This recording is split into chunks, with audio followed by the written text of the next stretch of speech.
Bismillah, walhamdulillah, wassalatu wassalamu ala rasulillah sallallahu alayhi wasallam. Assalamu alaikum wa rahmatullahi wa barakatuh. My dear soul, when tawakkul becomes an excuse, silence. Not the peaceful kind, the heavy kind, the kind that settles when a person has stopped moving but keeps calling it faith. My beloved brothers and sisters, there is a word we repeat often, a word we love, a word that sounds spiritual, a word that feels safe, tawakkul. I trust Allah subhanahu wa ta'ala.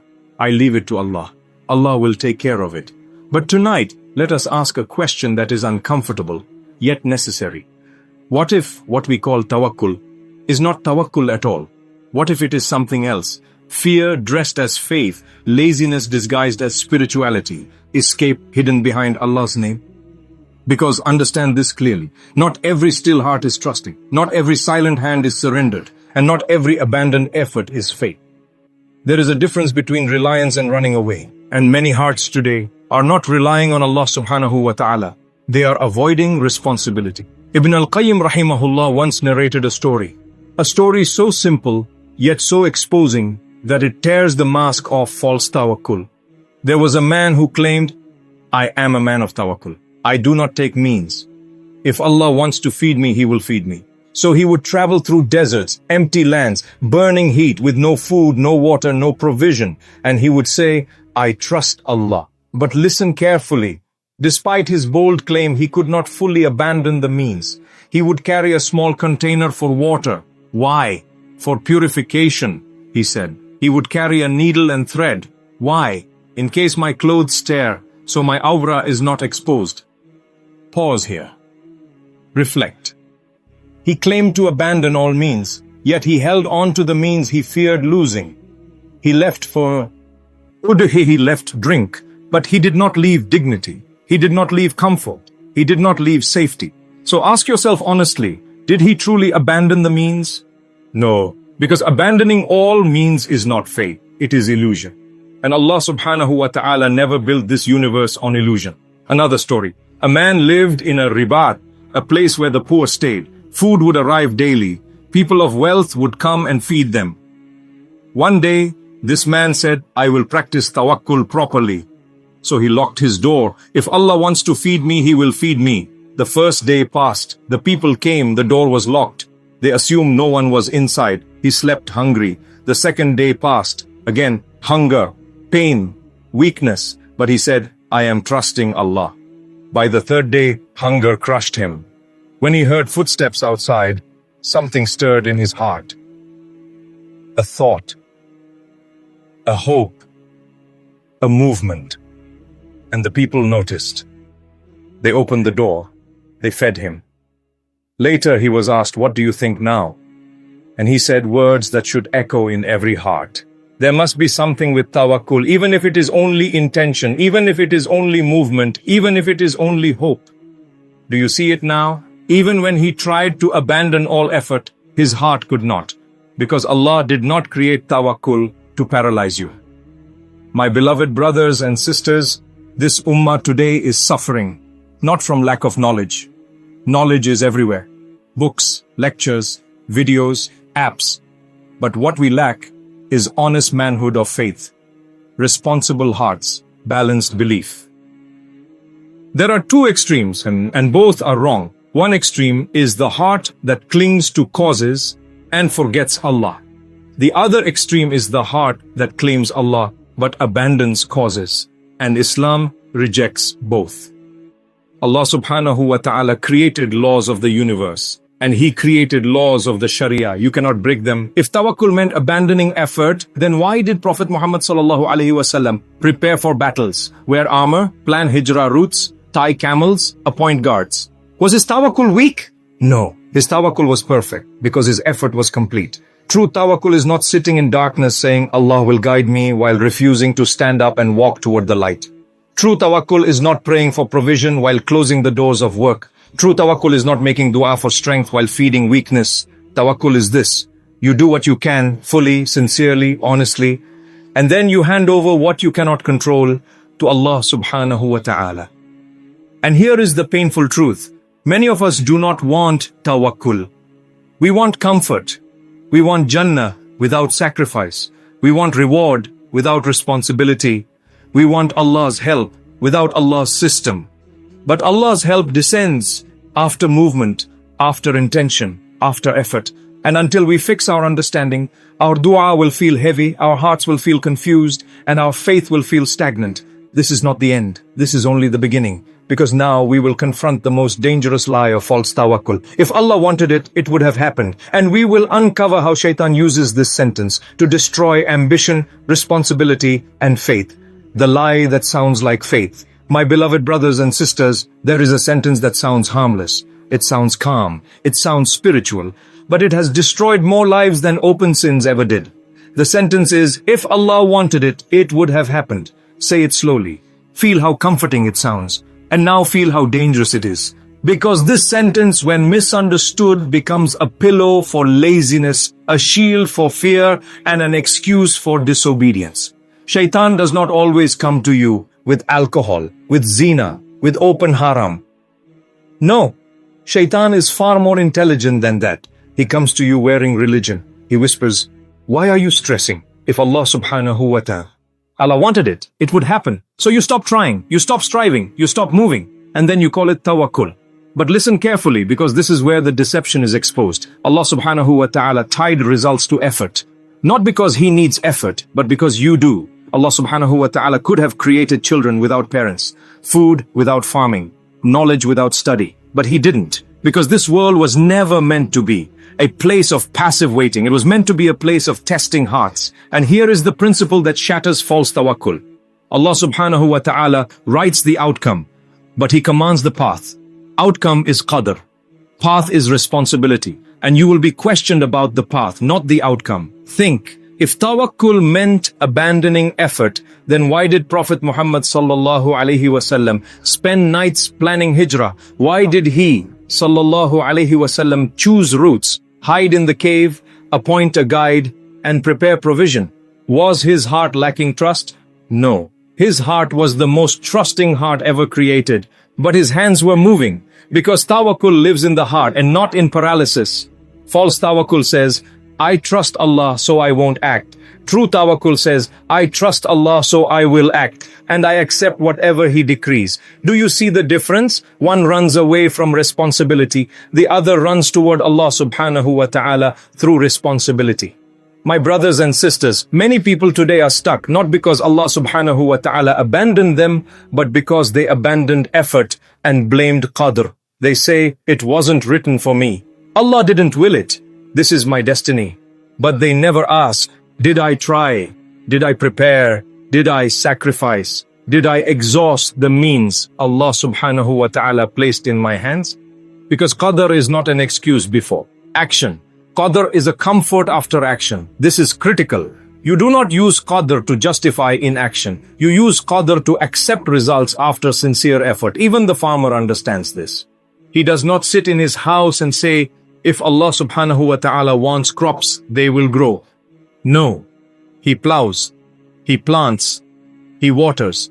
Then when the harvest comes, care or fails, he says, Qaddar Allah wa ma sha'a fa'al. That is tawakkul. But shaitan flips this order.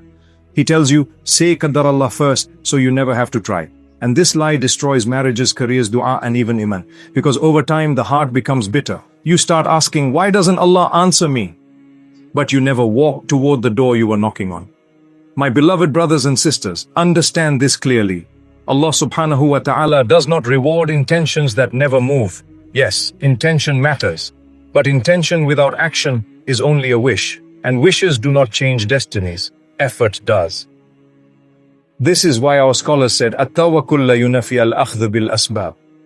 Tawakkul does not contradict taking the means. In fact, abandoning the means, while claiming tawakkul, is a form of self-deception.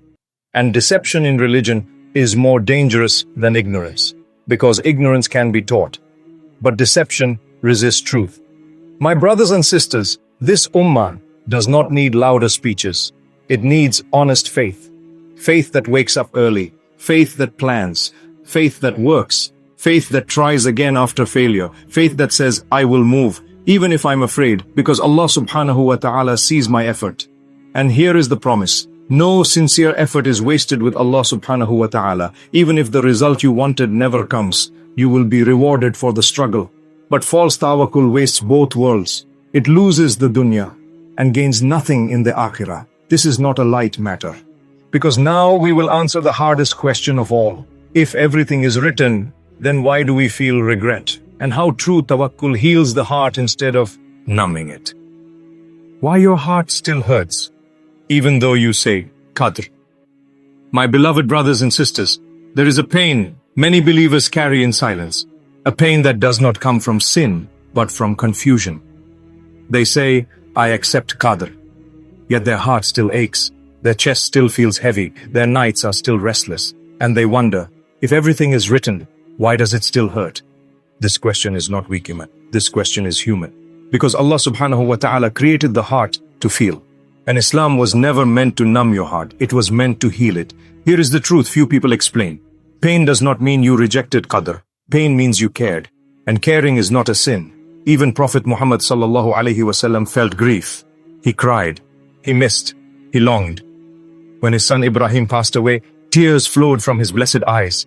And he sallallahu alaihi wasallam said, the eyes shed tears and the heart grieves, but we say only that which pleases our Lord. Look at the balance. Tears in the eyes, acceptance in the heart, submission on the tongue. This is true tawakkul, not pretending it doesn't hurt, not acting strong while breaking inside, but saying, Ya Allah, this hurts, and I still trust you. False tawakkul kills emotions. True tawakkul purifies them. This is why regret exists. Regret is not there to torture you. It is there to teach you responsibility. If humans were not responsible, regret would be meaningless. But Allah subhanahu wa ta'ala placed regret in the heart as a signpost saying, you had a choice. That's why Jannah and Jahannam exist. If we were forced, reward would be injustice and punishment would be cruelty. And Allah subhanahu wa ta'ala is far above injustice. He knew what you would choose, but He did not force your hand. Knowledge is not coercion. A teacher knows a lazy student will fail. Does that mean the teacher forced the failure? No. The student still chose. And Allah subhanahu wa ta'ala knows your choices because His knowledge surrounds time itself. Past, present, future. All open before Him. But you live inside time, moment by moment, with real decisions. And every decision is a door. Some doors lead to peace. Some doors lead to regret. And you are the one turning the handle. This is why dua matters. This is why effort matters. This is why tears in sujud matter. Because dua itself is part of qadr. Let that sink into your heart. Dua does not fight destiny. Dua is destiny. Allah subhanahu wa ta'ala wrote that you would beg Him. And He wrote what He would give you through that begging.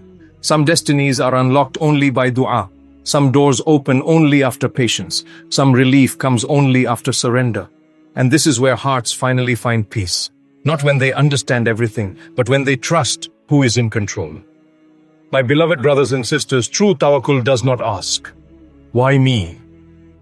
True tawakkul asks, Ya Allah, what do you want to teach me? It does not say, I give up. It says, I move forward, even with tears in my eyes. This is why the strongest believers are not the ones who never fell. They are the ones who fell, cried, stood back up, and walked toward Allah subhanahu wa ta'ala again. With humility, with effort, with hope. And here is the final truth that changes everything. You are not responsible for outcomes. You are responsible for sincerity and effort. Allah subhanahu wa ta'ala will ask, did you try? Did you repent? Did you forgive? Did you strive when it was hard? He will not ask, why didn't it work? Because outcomes belong to Him. Effort belongs to you. So stop using qadr as a grave to bury your potential. Use qadr as wings to fly with trust, move, pray, strive. And when the result comes, whatever it is, bow your head and say, Alhamdulillah ala kulli hal. Because that heart is a heart Allah subhanahu wa ta'ala loves. And that is true. Uwe tawakkul. Now lower your gaze, close your eyes, raise your hands, and whisper with me, Ya Allah subhanahu wa ta'ala, Anta alimun bima fi qulubina qabl an natakallam, ta'lamu kasrana, ta'lamu dam'atana, ta'lamu du'a'ana alladhi lam nakraju bih. يا الله سبحانه وتعالى إن كانت أيدينا قد تعبت من الأخذ بالأسباب فقلوبنا لم تتعب من التوكل عليك اللهم لا تجعل القدر هجة علينا بل اجعله رحمة تقربون إليك اللهم علمنا أن التوكل لا ينفي الأخذ بالأسباب وأن الأسباب بدونك لا تؤتي شيئا اللهم إذا سددت بابا في وجهنا فافتح لنا بابا من ثقاتك وإذا أخذت منا شيئا نحبه فأودنا بما يحبون إليك يا رب إن كانت ذنوبنا قد أخرجتني من طريق النور فردنا إليك ردا جميلا وإن كانت قلوبنا قد قست فلا يكسرها إلا نورك اللهم اجعل قلوبنا متعلقة بك وأيدنا ساعية وأعين دميعة في سجود الليل يا الله سبحانه وتعالى لا ترد لنا دعاوى لا تقيب لنا رجعوى لا تجعل التوكل كلمات بلا حياة اجعلنا من الذين يخوضون بالأسباب وقلوبهم معلقة بك وحدك وختم لنا بخير فإنك أنت اللطيف أنت الحكيم يا الله. You know what lives in our hearts before we speak. You know our brokenness, our tears, the dua we never dared to say out loud. Oh Allah subhanahu wa ta'ala, if our hands have grown tired from striving, our hearts have never grown tired of trusting you. Ya Allah, do not let destiny become an excuse against us. Make it a mercy that pulls us closer to you.